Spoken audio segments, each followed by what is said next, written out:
Bugün qürur duyduğum abituriyentlərimdən biri Dəniz Uğurlu daxili imtahanda yoldaşları arasında ən yüksək bal toplayaraq birinci yerə layiq görüldü. Belə ki, daxili imtahanımızdan 94,1 bal topladı.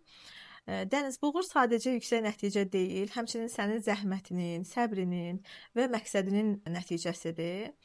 Gözəl qızım, sənin bu nailiyyətin həm mənim üçün böyük qürurdur, həm də digər abituriyentlər üçün gözəl nümunədir. Səni ürəkdən təbrik edirəm. Qarşıdakı bütün mərhələlərdə, bütün imtahanlarında böyük uğurlar arzulayıram. Həmişə həm valideynlərinin, həm də müəllimlərinin fəxri olasan. Dənizin bu nəticəsi bir ilk deyil. Digər sınaqlardan da nəticələri yüksəkdir. Belə ki, Dəniz missiya imtahanından 94,12 bal toplamışdı. Güvən imtahanından isə 85,29 bal toplayıb. Müstəqil qiymətləndirmə mərkəzinin keçirdiyi sınavdan isə 100 bal toplamışdı. İnanıram ki, adın yüksək pillələrdə olacaq. Səni bir daha təbrik edirəm.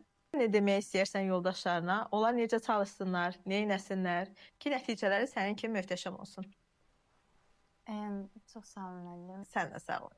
Daim öncəliyimiz dərslərimiz olmalıdır və düşünürəm ki, biraz da olsun rəqabət gərəkdir.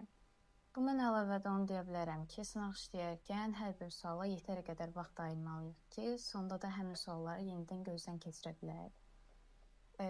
Çünki bəzən diqqətsizlikdən və ya həyəcandan istəmədən də olsa səhvlər edə bilirik. Bəli, tamamilə doğrudur.